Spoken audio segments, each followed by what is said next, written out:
이재명 정부 지금 별칭으로 지금 국민주권 정부로 불리기도 하는데 이 부분에 대해서 아직은 확정한 사실은 없다. 그리고 도시락 회의로 변경해서 국무회의 계속해서 진행 중이다. 이런 내용들이 좀 나왔습니다. 저희 전해지는 내용 또 있으면 계속해서 전해드리겠고요.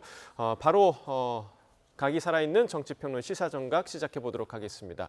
오늘도 각이 서는 두 분 모셨습니다. 이승훈 민주당 전략기획위 부위원장, 송영훈 전 국민의힘 대변인 나오셨습니다. 어서 오십시오. 안녕하세요. 안녕하십니까.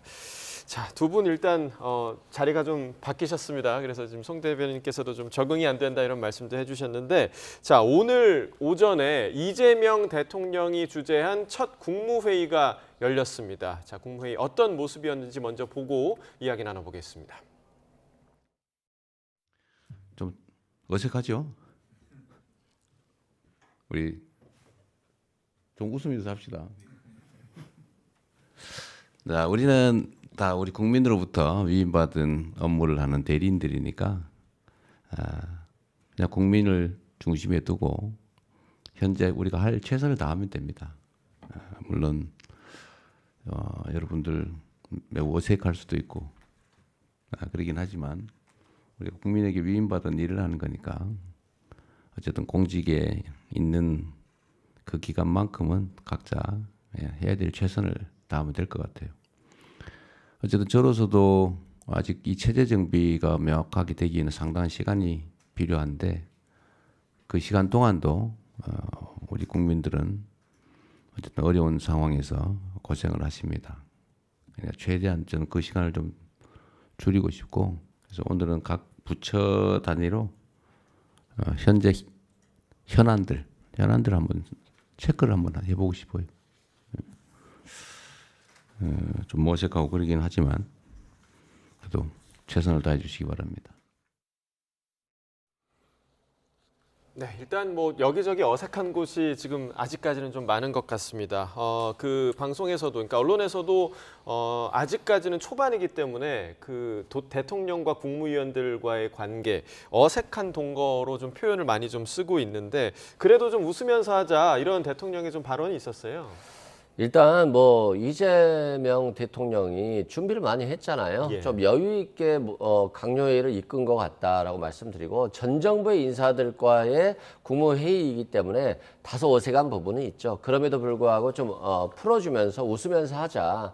그러나 지금 시기는 굉장히 막중하기 때문에 신속하게 해야 되고 시간을 낭비할 수 없다. 이런 취지로 어느 하나도 놓칠 수 없게 신속하게 해야 되고 또 현안 문제도 열심히 다뤄야 된다. 시간을 아껴야 된다. 뭐 이런 취지인 거고요. 과거 성남시장 때라든가 경기도지사 시절에 또 공무원들을 굉장히 일을 열심히 시켜서 많은 성과를 낸 것들이 있기 때문에 이번에도 비록 국무총리 인선도 마무리가 안 됐고 새로운 장관들 임명도 아직은 마무리가 안 됐습니다만 한 시간도 아껴야 된다라고 하는 취지를 강조한 것으로 보여집니다. 네, 어제도 이제 9시가 넘는 시간까지 뭐 야근을 했다 뭐 이런 소식도 들리곤 했었는데 어제 사실 국무위원들, 그러니까 전 정부에 임명된 국무위원들이 모두 사의를 표명했지만 박성재 법무부 장관의 사표만 수리됐다 이런 소식이 좀 들렸더라고요. 뭐 그 부분은 아마도 이제 이재명 대통령이 12월 3일 비상계엄에 대한 일정한 가치 판단에 따라서 인사를 한 것으로 보이는데요. 어제 국무회의 장면에서 제가 인상 깊게 본 것은 저는 기본적으로 평론이라고 하는 것은 프레임 안에 들어있지 않은 것, 즉 프레임에서 빠져 있는 것이 어떤 것인지 짚어내서 우리 시청자들께 말씀드리는 것에 있다고 생각합니다. 예. 어제 그 국무회의에 없었던 인물이 경제부총리죠. 최상목 경제부총리가 5월 1일에 사퇴를 했기 때문에 지금 공석입니다. 그런데 왜 지금 우리나라 경제부총리가 없습니까? 이재명 대통령에 대한 대법원의 5월 1일 유죄 취지 파기환송 판결이 선고된 당일에 민주당이 밤 10시 32분에 최상목 경제부총리에 대한 탄핵소추안을 본회의에 상정을 합니다. 그러면서 최상목 부총리가 거의 동시적으로 사표를 내지 않았습니까? 그래서 경제부총리가 공석인데 2017년에 조기 대선으로 문재인 정부가 출범했을 때는 유일로 부총리가 자리를 지키고 있었어요. 그리고 기재부가 1차관, 2차관 중심으로 인수인계를 위한 TF도 구성을 했는데 그것이 유일로 경제부총리의 지시였습니다. 예. 그 당시 상황과 비교를 해보면은 이재명 대통령도 민주당이 탄핵 소추를 하는 바람에 경제부총리가 공석인 상황, 지금은 상당히 뼈아프게 느껴지실 거라고 생각합니다. 네, 경제부총리가 지금 공석인 상황에서 어젯밤에 비상경제점검 TF회의를 주재를 했단 말이죠. 사실 지금 우리나라 경제 상태가 가장 시급하다 이런 판단에서였을 것 같아요. 경제는 메시지죠. 예. 이재명 후보가 경제에 대해서 굉장히 관심이 많고 경제 대응 TF까지 열기 때문에 벌써 주가가 반영을 해서 상당히 오르고 있고 외환시장도 안정을 찾고 있는 거잖아요. 그래서 지금은 일단 심리다. 이 심리를 가지고 열심히 한다라고 한다면 경제 대응도 충분히 저는 가능할 수 있다라고 생각하고요. 최상목 대행이 뭐 그 국무총 그 자리에 있다라고 해서 뭐 경제가 특별히 잘 돌아갔겠습니까? 3년 동안 윤석열 정부의 경제부총리 맡았습니다만 경제는 폭망했잖아요. 그렇기 때문에 저는 전혀 필요 없는 분이다라고 생각되고 또 경제부총리 그만두자마자 바로 지금 출국 금지가 돼 있어요. 내란에 관여한 바 없다라고 했는데 내란에 관여한 바가 많은 것으로 보여지고 내란죄라는 게 굉장히 심한 죄예요. 대한민국 형법 중 가장 큰 죄이기 때문에 그런 분이 지금 경제부총리로 있다는 것 자체가 저는 굉장히 잘못된 것이기 때문에 오히려 잘 됐다. 그리고 박성재 법무장관만 유일하게 유임되지 못하고 그만뒀는데 이분도 내란에 상당히 개입한 흔적이 있고 특히 이상민 행안부 장관이라든가 이완구 법제처장과 안가 회동 과정에 있어서도 어떤 여러 가지 증거인멸 정황이 논의가 됐을 가능성이 충분히 있거든요. 그래서 내란 문제는 극복을 하고 경제 문제는 경제 문제대로 하는데 이재명 대통령이 경제 문제가 굉장히 식견이 높기 때문에 경제부총리가 없더라도 충분히 이 위기를 극복하는 데는 별 지장이 없을 것으로 보여집니다. 자, 그러니까 이제 내란과 경제를 분명히 구별지을 필요가 있다 이런 말씀이셨는데 자, 이재명 정부를 이끌 인선에도 계속해서 좀 관심이 쏠리고 있습니다. 새 정부의 첫 국무총리 후보자로 지명된 더불어민주당의 김민석 의원 오늘 아침 후보자 사무실로 출근하면서 간단한 입장을 밝히기도 했는데요. 야당은 또 이걸 어떤 시각으로 바라보고 있는지 같이 좀 들어보도록 하겠습니다. 제2의 IMF 같은 그런 어려운 상황이기 때문에 민생과 통합 두 가지를 매일매일 새기겠습니다. 민생도 훨씬 어렵다고 보고 더 중요하게는 미국, 일본, 중국, 러시아, 북한 등 국제적 환경이 몇 배로 복잡하고 어렵다고 봅니다. 그렇기 때문에 지금은 첫 번째 IMF보다 더 어려운 제2의 IMF 위기 상황을 극복하기 위해서 첫째도 민생, 둘째도 민생, 셋째도 민생이라는 국정 방향이 중요하다고 생각하고 여의도에 없지 않았습니다. 아니면 뭐 이창용 한은 총재 같은 경우도 물론 지금 하는 임기가 남아 있긴 하지만 뭐 조금 이제 주류 경제학에 충실한 뭐 국정 운영, 뭐 경제 사령탑 이런 것 면에서 좀 당파성을 넘어서는 그런 인물들이 좀 얘기가 됐었는데 어제 발표된 카드는 김민석 이제 수석 최고위원이죠. 사실은 최근에 선거 치를 때도 그렇고 그 이전부터도 민주당의 최전방 공격수 역할을 하셨던 분입니다. 그럼 이분들이 야당의 관점에서 봤을 때 과연 통합형 인선이라고 할 수 있겠는가? 그리고 자, 이재명 정부의 국무총리로 지명된 인물은 김민석 민주당 수석 최고위원이었습니다. 그러니까 조금 전에 이제 송 전 대변인께서도 그 최상목 경제부총리의 부재에 대해서 좀 이야기를 하셨지만 이 경제 상황이 워낙에 좀 엄중한 상황이기 때문에 그래서 지금 조금 전에 천하람 그 대표가 이야기를 했던 뭐 이창용 하는 총재나 박용만 대한상인 회장도 언급이 됐었더라고요. 그래서 김민석 후보자가 지금 적절한 후보자냐 이 부분에 대해서 좀 어떻게 좀 생각을 하십니까? 그렇죠. 통합형 총리 인선이나 경제형 총리 인선 이런 것도 충분히 가능했을 텐데 김민석 수석 최고위원을 지명을 한 상황입니다. 그런데 김민석 수석 최고위원은 사실 한 4가지 정도 이유에서 부적격이라고 보는 게 맞다고 봅니다. 첫 번째로 이재명 대통령도 전과 사범인데 김민석 후보자도 전과 사범이에요. 그리고 그 전과 4개 중에 2개는 불법 정치 자금입니다. 한 번은 2억 원, 또 한 번은 7억 2천만 원. 그러면은 이렇게 반복적으로 불법 정치 자금을 받아오신 분이 내각을 통할하는 국무총리가 됐을 때 과연 우리 일선 공무원들은 5만 원짜리 한 장만 받아도 파면시킬 수 있을 것인가? 우리 공직사회가 제대로 영이 서지 않을 겁니다. 두 번째로 이분이 준법 의식이 굉장히 미약하다고 보여져요. 그 추징금을 다 내는데 무려 13년 5개월이 걸렸고 2020년 총선 때도 추징금을 다 내지 않은 상황에서 공천을 받고 국회의원이 됐습니다. 임기 거의 끝날 때쯤 돼서야 이 추징금을 완납을 했어요.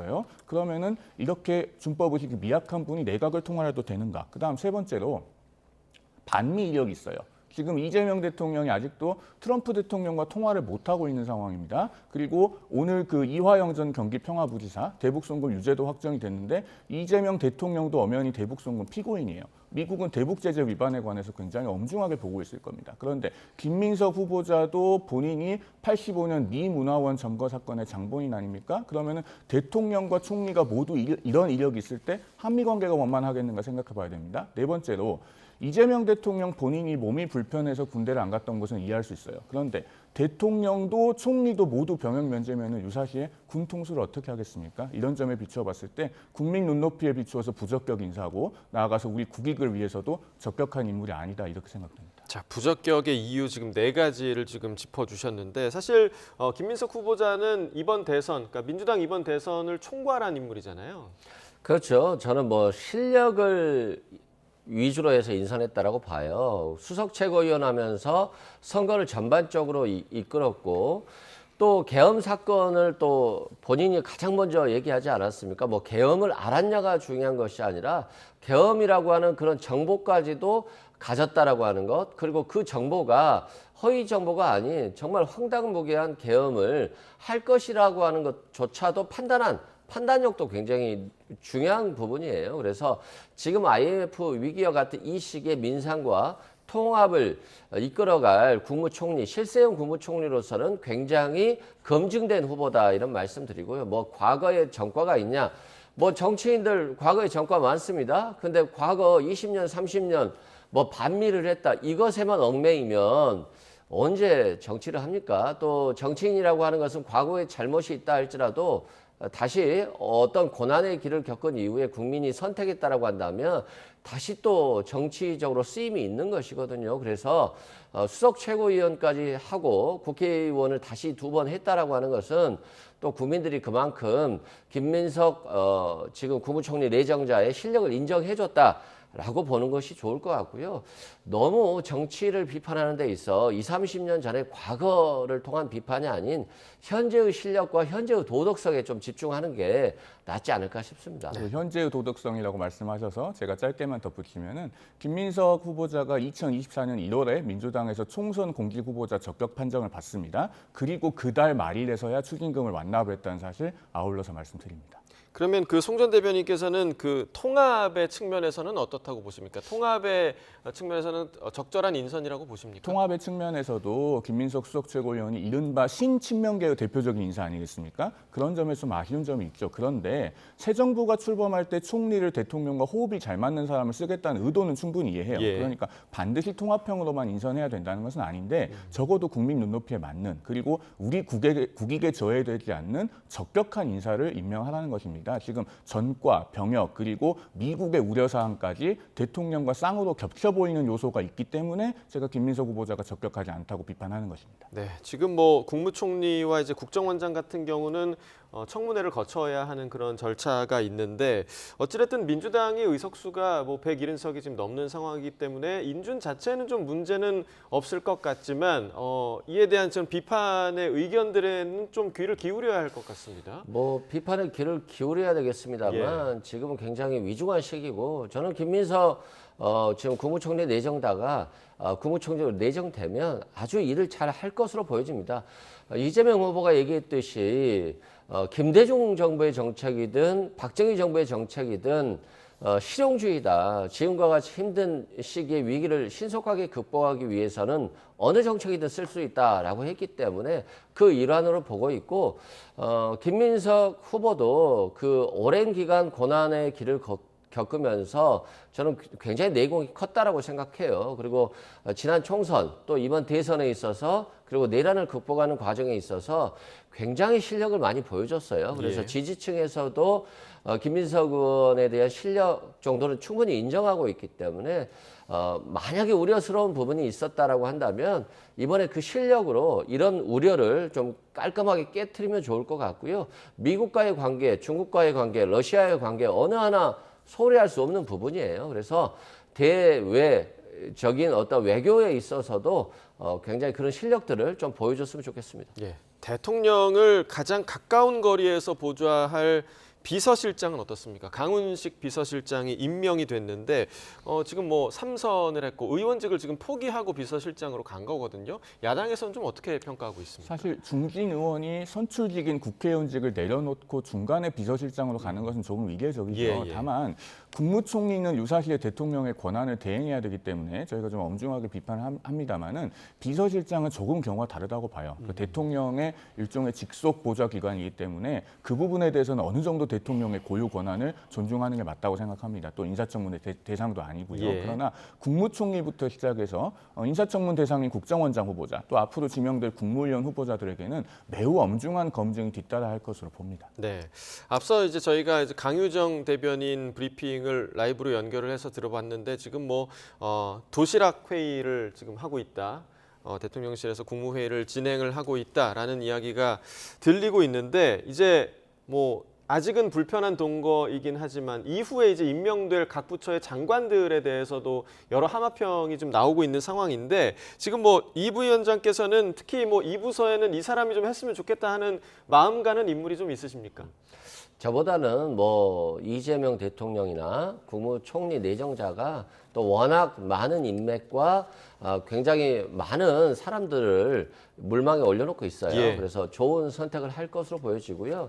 저는 굉장히 실용주의적인 선택을 할 것 같습니다. 뭐 서영교 의원 얼굴도 보이는데요. 네. 서영교 의원 같은 경우는 굉장히 강한 친화력 그리고 강한 어떤 돌파력이 좀 있거든요. 그런 부분이라든가 이해식 의원 같은 경우도 비서실장을 하면서 이재명 후보나 김혜경 여사의 어떤 정무적인 것들을 많이 지원해 준 측면이 있어요. 그리고 정동영 지금 의원 같은 경우도 과거 통일부 장관 하면서 대북 관계 여기에 대해서 굉장히 경륜이 있고요. 특히 지금 대북 관계가 엄청 중요한 시기인 게 러시아와 북한이 밀월 관계를 유지하면서 고고도 미사일이라든가 이런 것들에 대한 기술 이전들이 상당 부분 이루어지고 있다라고 소식통들이 전하고 있거든요. 예. 그럼 이건 핵 미사일이 만약에 완벽한 체제를 굳힌다라고 한다면 우리나라에 굉장히 위협적일 수밖에 없어요. 그래서 평화적 공존 이 부분도 굉장히 중요시하기 때문에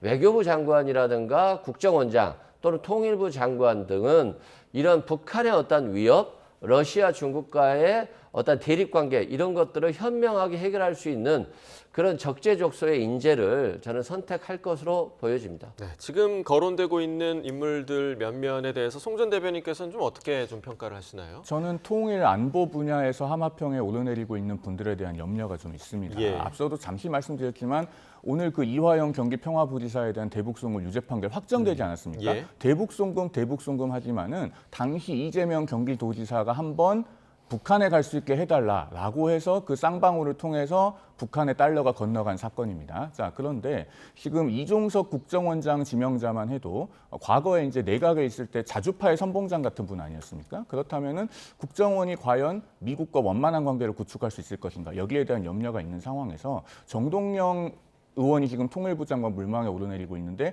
이미 통일부 장관 한 지가 20년이 되신 분이죠. 그 당시에 육자회담을 하면서 뭐 9.19 공동성명 같은 것을 이끌어냈지만 결국에는 북한 핵 개발을 위해서 시간만 벌어졌다는 평가를 받고 있습니다. 업데이트 되지 않은 분이 통일부 장관이 됐을 때 과연 잘할 수 있을 것인가. 그리고 안규백 의원이 지금 이제 민간인 출신 국방장관 예. 후보자로 물망에 오르내리고 있는데 역시나 2022년 9월 28일에 어떤 일이 있었냐면은 9월 30일에 있을 예정이었던 한미일 해군 연합훈련의 위치를 사전에 공개하는 일이 있었어요. 이건 굉장히 우리 국익에 반한 일인데 이런 일을 국회 국방위원장까지 역임하신 분이 할 정도면은 과연 이런 분이 국방장관이 되는 것이 적절한가? 만약에 우리 군에서 그런 일을 했다면은 그런 군인이 인사검증 과정에서 국방장관 후보자가 될 수 있겠는가라는 점을 한번 이재명 정부도 숙고해봐야 될 것이라는 말씀을 드립니다.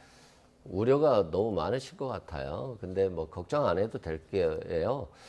윤석열 정부보다 못하겠습니까? 그리고 윤석열 정부만큼 해서는 안 되죠. 윤석열 정부에서 뭐 대미 외교를 통해서 뭘 가져온 게 있나요? 뭘 얻어낸 게 있나요? 뭐 그냥 외국 가서 맛있는 거 먹고 팝송 부르는 거 외에 저는 뭘 얻어온 것에 대한 기억이 없어요. 그다음에 일본과의 외교에 있어서도 뭐 역사 문제 모든 걸 다 퍼주고 왔잖아요. 얻어온 게 뭐가 있죠? 그런 측면에서는 너무 크게 걱정하지 않으셔도 된다. 윤석열 정부만큼 못할 정부는 앞으로도 없을 것 같다. 이런 말씀 드리고요. 많은 경륜들을 가지고 있습니다. 지금 몇몇이 후보들의 얘기들을 들어보면 많은 경륜을 가지고 있고 또 실력을 가지고 있고 때로는 본인의 마음과 다른 마음을 해야 되는 게 또 외교이고 국방이거든요. 그런 측면에서 저는 이재명 후보가 유능한 인재를 선택할 것이다 라고 생각합니다. 네. 자, 이재명 대통령이 각 부처 장관들에 대해서 어떤 선택을 하게 될지 좀 주목이 되는 그런 부분이고요. 어제 얘기를 좀 잠시 좀 해보겠습니다. 어제 사실 뭐 취임 선서부터 인선 발표까지 정말 바쁜 하루를 이재명 대통령이 보냈는데 오늘 그 사저에서 출근을 하지 않고 용산에 머물렀다고 하더라고요. 그렇죠. 인천에 사저가 있기 때문에 여기 한 30km 정도 돼요. 예. 그러다 보면 출근 시간대 출근하시는 것이기 때문에 국민들이 엄청나게 많이 불편할 수 있어요. 그래서 지금 할 일도 많고 지금 빨리 장관이라든가 이런 정부 강령 인선이 마무리되어야지만이 자신이 펼치고자 했던 정책이나 비전 같은 것들을 투영시키고 실행할 수 있는 거잖아요. 근데 지금 윤석열 정부의 장관들과는 어색한 동거이기 때문에 이걸 빨리 마무리하고 실행하기 위해서는 좀 시간이 부족하다는 측면에서는 아마 대통령실에서 마련한 안가에서 이제 쉬면서 또 출퇴근을 하는 것 같고요. 가장 중요한 것은 지금 1년 이내에 지금 3년간 망가진 경제라든가 외교라든가 민생을 복구하는 압축 성장, 압축 회복이 필요합니다. 그래서 1시간이라도 아끼고자 하는 대통령의 의지가 아닌가 싶습니다. 네. 자, 어제 그 국회 사랑제에서 있었던 그 각 당 대표들과의 오찬 장면 좀 어떻게 보셨습니까? 조금 뼈 있는 말이 오가기도 했었는데요. 사실 그런데요. 그런 뼈 있는 말이 있어야지만 진정한 소통인 것입니다.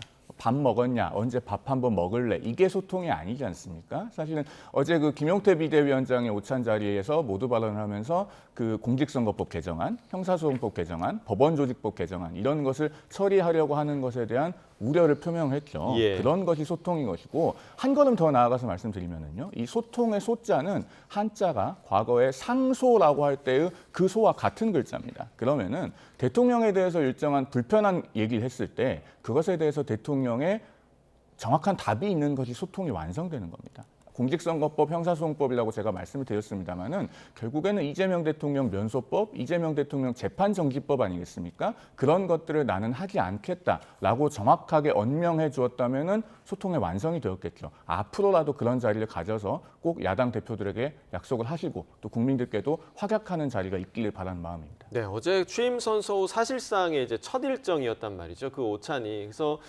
각 당의, 그러니까 여야를 막론하고 각 당의 대표를 만난 거는 아주 긍정적인 자리였다, 이런 평가도 굉장히 좀 많더라고요. 그렇죠. 저는 과거와 같이 뭐 영수회담이라고 해서 너무 격을 중시하고 미리 뭐 사전에 다 논의를 해서 만나는 그런 절차보다는 어제처럼 그렇게 편안하게 언제든지 만날 수 있는 자리는 좋을 것 같고, 뭐 김용태 비대위원장 등이 쓴소리를 한 건데 뭐 쓴소리를 하려고 만나는 거지 뭐 즐거운 소리 하려고 만나는 거 아니잖아요. 그래서 뭐 당연한 거다라고 생각되고, 다만 윤석열 전 대통령 같은 경우는 야당 대표 만나는데 2년 걸렸잖아요. 그래서 나라가, 정치가 뭐 통합이 완전 무너졌기 때문에 저는 이재명 대통령이 윤석열 전 대통령과 같은 그러한 행동은 절대 하지 않을 거라고 생각되고요. 언제든 소통하고 대한민국이 미래로 나아가는, 대한민국이 더 잘 되는 길이라고 한다면 무엇이든 대화하고 나누고 이렇게 하는 것이 맞다라고 생각됩니다. 네. 자, 어제 이제 인수위 없이 취임하게 된 첫날부터 아주 이재명 대통령이 바쁜 하루를 보냈는데 어제 여러 일정 가운데서 드러난 이 대통령의 여러 뼈 있는 말이 또 주목이 되기도 했었는데요. 함께 좀 보시겠습니다. 말씀드리기 전에 제가 들어오면서 우리 야당 대표님들 못 뵈가지고 악수를 못했는데 혹시 오해 안 하시기 바랍니다. 네, 국회에서 있었던 취임 선서에서 국민께 드리는 말씀을 낭독하기 직전에 나왔던 말이죠. 자, 이 자리에 입장을 하면서 참석자들과 악수를 하며 인사를 나눴던 이재명 대통령. 정작 가장 앞줄에 자리했던 야당 대표들과 인사를 나누지 못한 데 대해서 웃으며 농담을 꺼낸 건데 물론 행사 후 야당 대표들과는 따로 마련된 사랑제 오찬에서 인사를 나누기도 했습니다. 자, 국회 일정 후 용산 대통령실로 이동한 이재명 대통령, 윤석열 전 대통령이 지난해 비상계엄을 선포한 바로 그 자리에서 첫 인선을 발표했는데요. 용산 대통령실 분위기에 대해서는 이렇게 말하기도 했습니다. 지금 용산 사무실로 왔는데 꼭 무덤 같습니다. 아무도 없어요. 필기도구 제공해줄 직원도 없군요. 컴퓨터도 없고 프린터도 없고 상당무계합니다. 네, 지난 윤석열 정부가 대통령실 인수인계를 제대로 하지 않아 업무 첫날부터 차질이 있다는 점, 또 지난 정부 대통령실의 의도적인 증거인멸 정황을 꼬집은 게 아니냐라는 해석이 나오기도 했고요. 또 새 경호처장을 임명하면서는 출근길 이야기를 하기도 했는데 여기서도 윤석열 전 대통령의 과거 출근길을 상기시킨 게 아니냐 이런 해석도 나왔습니다. 앞으로 대통령 출근한다고 길을 너무 많이 막지 마시면 좋겠습니다. 제가 아침에 출근하는데 너무 불편하고 사실은 안 좋았습니다. 네, 어제 이재명 대통령이 했던 많은 말들 중에서 이 부분이 사실 가장 주목을 받았던 것 같아요. 대통령실이 무덤 같다. 이 부분 좀 어떻게 좀 보셨습니까? 굉장히 상징적이죠. 무덤 같다는 말은 대통령실이 지금까지 일은 했나? 사람도 없고 너무 고요하다. 그리고 그건 결국 새로운 대통령이 임명됐는데 그 사람을 위한 국정 운영을 위한 준비가 전혀 되지 않았다. 예. 그리고 오히려 컴퓨터 복사기까지 없다라고 하는 것들은 정말 증거인멸에 대한 생각이 너무 정확하거든요. 컴퓨터를 없애는 것은 둘째치고 컴퓨터와 연결돼서 출력을 했던 복사기까지도 그 전자정보까지도 보이기 싫었던 것인지 이걸 다 대통령 기록물로 이관한 것 같아요. 그래서 좀 너무 심각하다 이런 생각이 들고 또 파견된 공무원이라든가 일반직 공무원들 같은 경우는 실은 정무직이 아니기 때문에 있어야 되는 것이거든요. 예. 그런데 원대복귀를 시켜가지고 다시 원대복귀를 하는 대통령실로 복귀하라는 명령을 내릴 정도로 그만큼 행정 공백 그리고 대한민국 대통령이 결재할 시스템 자체가 없었다는 것 자체도 심각한 국정 공백 아니겠습니까? 그런 측면에서 앞으로 대통령 인수인계 때는 뭔가 이러한 행정 공백이 좀 없었으면 좋겠다 이런 생각이 드네요. 네. 이건 제가 좀 말씀을 드리고 예. 싶은데요. 일단 우리 국익을 위해서 원활한 인수인계는 반드시 돼야 됩니다. 그리고 대통령실에 과거 파견됐던 공무원들 지금 대통령실에 다시 복귀하셨다면은 원활한 인수인계를 위해서 최대한 책무를 다해야 되겠죠. 예. 그런데 이런 상황을 사실은 민주당이 어느 정도 자초한 측면도 있습니다. 계속 내란 세력이라고 딱지를 붙이면서 그 대통령실에 있던 정무직 공무원들 본래도 정부와 임기를 같이 하기 마련입니다만은 사실은 정권이 바뀐 상황에서까지 거기에 남아 있고 싶겠습니까? 그 점을 하나 말씀드리고요. 그다음에 이재명 대통령의 전명은 제가 보기에는 개인적인 의견입니다만은 결국에는 전 정권의 탓을 함으로써 현재 굉장히 어려운 상황에서 출발하고 있다는 점을 의도적으로 강조하고자 하는 것이 아닌가 보여져요. 그런데 과거 이재명 대통령이 성남시장 시절에 2010년 7월 1일에 임기가 개시되고 나서 7월 12일에 바로 이른바 성남시 모라토리엄 선언이라고 하는 걸 합니다. 당시 판교특별회계에서 갚아야 될 돈 5,200억 원을 성남시가 갚을 수 없다라고 선언한 사건 아니었습니까? 그러면서 결국엔 전임 성남시장으로 인해서 이렇게 어려움을 겪고 있다라고 하는 정치적 효과를 노린 것으로 보이는데 당시에 국토부는 성남시가 그해 연말까지 갚아야 될 돈은 일단 350억 원이고 특별회계 700억 원 정도 있으니까 모라토리엄 할 정도의 상태는 아니다. 이렇게 밝힌 적도 있었어요. 그렇기 때문에 너무 이것을 전 정권 탓을 하시기보다는 과거에 문재인 정부도 그 조기 대선으로 당선이 됐지만은 대통령이 그 당선되고 나서 그 다음 날에 수석들 다 임명해서 우리 국민들 다 기억하시는 커피 사진 찍고 했지 않습니까? 예. 그리고 그 다음 날에 인천국제공항공사 방문해서 비정규직을 정규직으로 전환하겠다는 약속도 했고요. 할 일을 다 했습니다. 너무 이렇게 전 정권 탓을 하지 않으셨으면 좋겠습니다. 그러니까 저도 마찬가지예요. 전 정권 탓 안 했으면 좋겠어요. 그래서 윤석열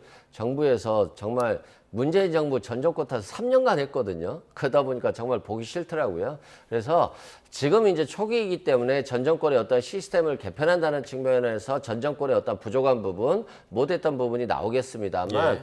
앞으로는 현재와 미래에 좀 집중해야 되기 때문에 아마 이재명 대통령도 그러한 점을 누구보다도 잘 알고 있고 그래서 민생과 통합을 굉장히 강조하고 있거든요.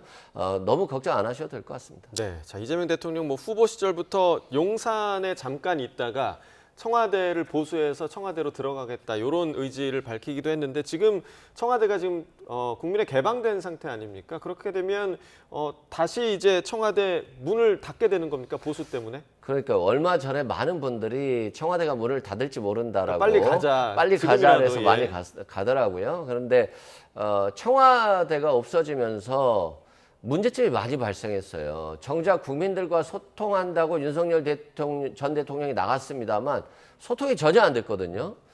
그리고 오히려 권위가 많이 떨어졌어요. 이게 권위라고 하는 게 꼭 형식적인 것에 치우쳐서는 안 되지만 대통령실의 어떤 전반적인 부지기가 어떤 외국의 대통령들을 모시기에는 너무 조금 초라해 보였어요. 대한민국의 국격도 있기 때문에 그래서 청와대라고 하는 존재는 꼭 필요하다. 결국 윤석열 전 대통령도 청와대 영빈관 등을 계속 사용했거든요. 예. 결국에는 예산 낭비 없이 또는 새로운 정부 청사를 짓는 것보다는 기존의 시설물을 활용하자라고 그런 결정을 내린 걸로 보여집니다. 네, 자 이번에는 좀 국회 사정도 좀 짚어보겠습니다. 더불어민주당, 국민의힘의 공수 관계가 바뀌면서 그동안 민주당이 밀어붙였던 특검안 오늘 본회의에서 처리될 예정인데 이와 관련한 오늘 아침 여야의 발언을 함께 듣겠습니다. 국회는 오늘 내란 특검법, 김건희 특검법, 해병대원 특검법 등을 처리합니다. 민주당은 주권자 국민의 명령을 받들어 대한민국 정상화를 위해 민주당에게 부여된 책무를 따박따박 이행하겠습니다. 내란 특검법은 국민의 불안을 빠르게 해소하고 대한민국 헌정 질서를 유린한 내란 세력을 엄하게 단죄할 것입니다. 김건희 특검법은 윤석열, 김건희 국정농단의 실체를 낱낱이 규명하고 무너진 정의와 복지를 바로 세울 것입니다. 오늘만큼은 민주당에 진심으로 구원을 드립니다. 거리가 먼 무더기 특검법이나 정치 보복적인 검사징계법을 여당 복귀 기념 제1호 법안으로 추진하는 것이 과연 새 정부의 출범에 또 새 정부의 성공에 도움이 될 것 같습니까? 이게 어떤 민생 법안보다도 더 급한 법안들입니까? 우리도 여당을 해봤습니다. 돌이켜보건대 대통령 임기 첫날이 가장 힘이 넘치는 날입니다. 가장 힘이 있을 때 가장 국민에게 혜택이 고루 돌아가는 의미 있는 민생 관련 정책과 법안을 펼쳐야 합니다. 자, 민주당에서는 특검법 통과를 예고했고 국민의힘에서는 권성동 원내대표 경고성 발언을 했습니다. 일단은 뭐 이재명 정부가 출범하면서 저 특검법들을 처리하려고 시도할 거라고 예견은 된 일이죠. 그런데 한 가지 의문을 제기하지 않을 수 없는 것이 지금 국회 본회의에 올라가 있는 세 종류의 특검법들 말입니다. 모두 다 특검 추천권이 민주당과 조국혁신당에 있어요. 법문상의 표현은 약간 다르게 되어 있지만 결론은 민주당과 조국혁신당이 특검 추천권을 갖는다는 점에서는 동일합니다. 자, 그렇다면은 여당이 특검 추천권을 가지는 특검법도 있습니까? 이거는 권력 분립의 원리상 말이 안 되는 것이고 헌재 가면은 위헌 결정을 받을 소지마저도 있다고 생각합니다. 네. 그리고 민주당이 만약에 추천권을 행사하지 않는 경우를 생각해 보더라도 그러면 조국혁신당은 도대체 어떤 대표성이 있죠? 사실상 민주당의 정치적 우당 아닙니까? 대선에서도 공개적으로 이재명 후보를 지지하면서 대선 후보도 내지 않았던 정당입니다. 과연 어떤 대표성이 있어서 특검 추천권을 가질 수 있는 것인가? 이런 점에서 과연 민주당이 이 특검법에 대한 진지한 고민이 있는 것인지 의문을 제기하지 않을 수 없습니다. 결국 이 특검에 대한 성격을 어떻게 규정하느냐도 굉장히 좀 중요할 것 같은데 특검이 내란 극복을 위한 거냐 아니면 국민의힘에서 생각하는 것처럼 정치 보복인 거냐 어떻게 좀 봐야 합니까? 내란 극복해야죠. 이거 대통령이 통합한다고 내란 수사 못하게 하면 대통령은 또 처벌돼야 돼요. 그렇기 때문에 어쩔 수 없이 이 내란 극복은 꼭 해야 되는 과제다. 그리고 대한민국 형법상 내란죄, 외환죄는 대통령도 피해갈 수 없는 가장 큰 죄이기 때문에 꼭 이건 엄정한 수사가 필요하고요. 최상병 특검이 실은 최상병이 사망한 지 몇 년 됐습니까? 한 2년이 됐을 2년 거예요. 됐습니다. 그리고 내란 특검법도 지금 내란을 벌인 지 6개월이 지났습니다. 김건희 특검법도 벌써 몇 년이 지났죠. 지금 왜 이런 현상이 발생했을까요? 윤석열 정부에서 윤석열 전 대통령이 거부권을 행사하지 않았다라고 한다면 그 윤석열 정부 시기에 끝났을 겁니다. 그럼에도 불구하고 자신들의 드리워진 수사의 칼날을 피하기 위해서 계속 거부했고 그 당시 이 특검법을 제안했던 야당이 지금은 여당이 되어 있는 웃지 못할 그런 상황이 된 겁니다. 그렇기 때문에 이제는 과거의 문제를 신속하고 절제되게 빨리 수사를 통해서 진실을 밝히고 미래로 나가야 된다. 그리고 윤석열 정부처럼 사람에 대한 수사가 아니라 사건에 대한 수사, 내란에 대한 수사, 이런 사건에 대한 수사로 절대 정치 보복적인 이미지가 비춰지지 않을 수 있도록 최선을 다해야 된다라고 생각됩니다. 짧게만 좀 말씀을 드리면은요. 사람에 대한 수사가 아니라 사건에 대한 수사가 되어야 한다는 우리 이 부위원장님 말씀에 저는 전적으로 공감합니다. 정치 보복이냐 정당한 수사냐를 가리는 것은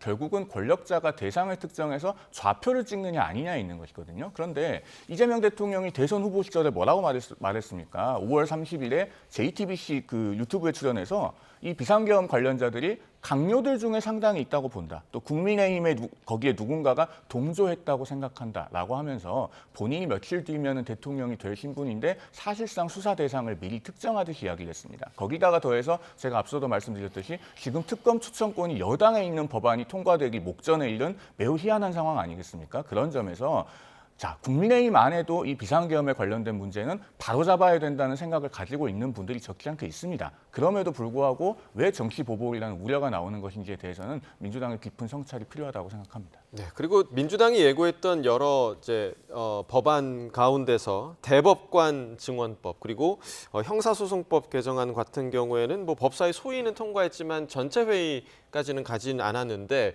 나름의 민주당이 좀 속도 조절을 하는 것 같거든요. 이 부분은 좀 어떻게 바라보고 계세요? 법안 소위까지 통과되고 법사위 본회의까지 아직 가지 않은 것은 법원조직법이죠. 예, 법원조직법인데 이것도 이재명 대통령의 대법관 임명권을 확대해서 대법관 우겨넣기를 하는 한마디로 대법관 우겨넣기법이라고 말할 수 있습니다. 이 법안이 그대로 통과되면 대법관이 30명이 되는데 이재명 대통령 임기 중에 임기가 만료되는 기존 대법관들까지 포함하면 30명 중에 26명을 임명하게 됩니다. 그리고 우리나라 헌법상 대법관의 임기가 6년 아닙니까? 그리고 지금 법안 소위로 통과된 법안은 1년을 유예해서 4년간 4명씩 늘리게 되어 있습니다. 그러면은 이재명 대통령이 퇴임하고 일부 대법관들은 심지어 그 다음 대통령의 임기가 다 끝날 때까지도 대법원에 남아있게 되는 거예요. 앞서도 제가 이재명 대통령이 현재도 피고인 신분이라는 점을 말씀을 드렸는데 퇴임 후에 다시 재판 받게 될 것 아닙니까? 그때까지 고려해서 대법관들을 많이 채워넣겠다는 의도가 보이는 법안처럼 국민들께 그렇게 비춰질 겁니다. 민주당에서 대단히 신중하셔야 될 문제고 한 가지 더 말씀을 드리면 라틴어 법원 중에 누구도 자기 사건에서는 재판관이 될 수 없다. 네모 유덱신 카우자 수아라고 하는 말이 있습니다. 그런데 예. 지금 이재명 대통령은 상당수의 대법관을 임명할 수 있고 그 숫자가 매우 늘어나기 일보 직전에 있다. 이것은 삼권 분립을 해야 할 수 있을 뿐더러 정의의 기초에 반하는 대단히 위험한 일이다라는 말씀을 드립니다. 네. 6월 18일에 이재명 대통령에 대한 공판이 지금 사실 예정이 돼 있잖아요. 그런데 박균택 의원은 법원이 스스로 중단할 거다 이렇게 지금 예상을 했는데 그렇게 될 것 같습니까? 어떻게 보십니까? 저는 그렇게 될 거라고 봐요. 일단 변호인들이 재판 중지 신청을 해야 됩니다. 이재명 후보가 이제는 대통령이 됐기 때문에 내란 외환죄를 제외하고는 소추할 수 없고 소추에는 기소뿐만이 아니라 재판까지도 포함된다라고 하는 것이 다수설이고 지금 대법원에서도 재판부에 뭐 재판을 중단해라 또는 재판을 진행해야 된다라고 하는 지침을 내리지 않았어요. 그래서 각 재판부가 알아서 판단하라라고 했기 때문에 이것은 결국 대통령에 대해서는 재판이 중단되는 게 맞다라고 하는 저는 암묵적인 동의라고 생각을 합니다. 그래서 재판 중지 신청을 하면 재판을 중지할 것으로 보여지고요. 이건 이재명 개인을 위한 것이 아니라 대한민국 대통령으로서 국민 49.42%가 선택을 했기 때문에 임기 5년 동안 대통령으로서의 직무를 충실히 이행해야 될 의무를 가지고 있는 것이거든요. 그래서 저는 사법부가 그러한 재판 중지 결정을 내릴 것이고 그렇게 결정을 내린다라고 한다면 형사소송법 개정 등 이러한 문제도 저는 발생하지 않을 것으로 보여집니다. 그리고 대법관 증언 문제는 송영훈 변호사님이 말씀하시지만 만약에 송영훈 변호사님처럼 비판적인 의견을 제시한다고 한다면 헌법을 개정해야 돼요. 헌법은 대법관을 대통령이 임명하게 돼 있어요. 그리고 임기는 6년이기 때문에 어느 대통령, 대한민국의 모든 대통령은 임기가 끝나도 그 1년 이상은 대법관의 임기가 남아있는 것이거든요. 그래서 그건 헌법을 개정하지 않고서는 있을 수 있는 일이 아니다라고 말씀드립니다. 그 재판 계속 문제에 대해서 제가 좀 짧게만 반론을 드리면 논란의 헌법 84조는요. 이미 1995년에 우리 헌법재판소가 한 번 간접적으로 그 의미를 밝힌 적이 있습니다. 제가 우리 시청자들께서도 팩트 체크 해보실 수 있도록 사건 번호까지 말씀드립니다. 94헌마 246 결정인데요. 이 결정에서 헌법재판소가 전 세계 각국의 헌법에 있는 대통령의 불소추 특권의 유형을 3가지로 정리합니다. 그러면서 뭐라고 하냐면 우리나라를 비롯한 세계의 많은 나라가 헌법에서 국가 원수에 대한 형사상 특권을 규정하고 있는데 이는 어디까지나 대통령의 직무집행과 관련한 행위에 대한 형사책임의 면제나 재직 중에 형사상 소추 유예에 그치고 있음을 알 수 있다. 즉 대통령의 직무집행과 관련한이라고 하는 표현을 명시적으로 사용을 합니다. 그런데 이재명 대통령이 현재 받고 있는 재판들은 모두 다 취임 전에 발생한 것들이잖아요. 그러니까 헌법 84조를 적용해서 재판을 중지할 대상이 전혀 아닌 겁니다. 네. 그런데 지금 송영훈 변호사님이 좀 심각한 얘기를 하시는 거예요. 대통령 5년 동안 국민이 선택했기 때문에 그 임기를 가져가셔야 된다라고 말씀드립니다. 네. 자, 사법부의 결정으로 이제 헌법 84조 논란이 또 사그라들 수 있을지 좀 지켜봐야겠고 마지막으로 저희가 시간이 많지 않기 때문에 일단 야당이 된 국민의힘 내부 소식을 좀 살펴보도록 하겠습니다. 권성동 원내대표가 오늘 사퇴를 했는데 그 사퇴의 변을 좀 송 변호사께서는 좀 어떻게 좀 들으셨습니까? 사퇴는 했지만 사실은 권성동 원내대표 한 명이 사퇴하는 것으로 지금 국민의힘의 상황이 정리될 수 있겠습니까? 왜냐하면은 이 대선 결과는 국민들께서 매우 엄중하게 회초리를 드신 것이고 그 회초리를 드신 대상은 국민의힘의 오늘 어느 한순간이 아니라 12월 3일 비상계엄 이후에 6개월의 일련의 과정에 대해서 심판하신 것이라고 봅니다. 즉 탄핵소추 이후에 당이 당론으로 탄핵에 반대하고 그리고 헌재의 탄핵 결정이 내려진 뒤에도 여전히 계엄과 탄핵에 관해서 올바른 입장을 정리해서 국민들께 사과드리지 못했고 그리고 윤 전 대통령 부부와 단호하게 절연하지도 못하고 극단적인 세력들과 거리를 두지도 못했습니다. 그러면은 그것은 권성동 원내대표 한 사람만 주도하는 것이 아니라 현재 비대위는 물론이고 당의 주류 세력들이 그러한 방향으로 당을 이끌고 갔기 때문에 여기까지 온 것입니다. 예. 그러면은 적어도 그 개표 상황실 맨 앞줄에 앉아 계셨던 분들은 물론이고 상당수의 분들이 책임을 지고 다음 총선에 대한 불출마 선언을 하거나 적어도 백의종군 선언을 하는 정도의 책임성을 보여야 민심이 돌아올 수 있는 가능성이 생긴다. 저는 그렇게 말씀드리고 싶습니다. 네, 그러니까 책임져야 할 사람이 지금 훨씬 많다 이렇게 지적을 해주셨는데 권성동 원내대표 사퇴 이후에 국민의힘의 방향에 대해서 좀 어떻게 전망하십니까? 저는 계속해서 싸울 것 같아요. 윤석열 정부 때도 윤석열 전 대통령을 그렇게 지지하면서 국민은 도외시했잖아요. 마찬가지입니다. 지금 민주주의의 회방을 놓는 적과 같은 어떤 내란죄를 한 행위에 대해서 제대로 사과를 하지 않았고 여기에 대해서 또다시 뭐 사과를 하냐 안 하냐 가지고 서로 싸울 것 같고요. 김문수 후보 같은 경우는 대통령 후보 때 좀 반성을 하시지 대통령 떨어지고 나서 민주주의가 무너졌다, 무능했다 이런 얘기들을 반성문을 쓰고 있잖아요. 그래서 때늦은 자신들의 시기에 따라서 이익을 위해서 어떤 태도가 변하고 있기 때문에 저는 황골탈퇴하고 정말 파괴적인 그런 정당이 필요하다라고 생각됩니다. 네. 자, 여기까지 두 분 목소리 좀 듣겠습니다. 이승훈 민주당 전략기획위 부위원장, 송영훈 전 국민의힘 대변인과 함께했습니다. 두 분 말씀 고맙습니다.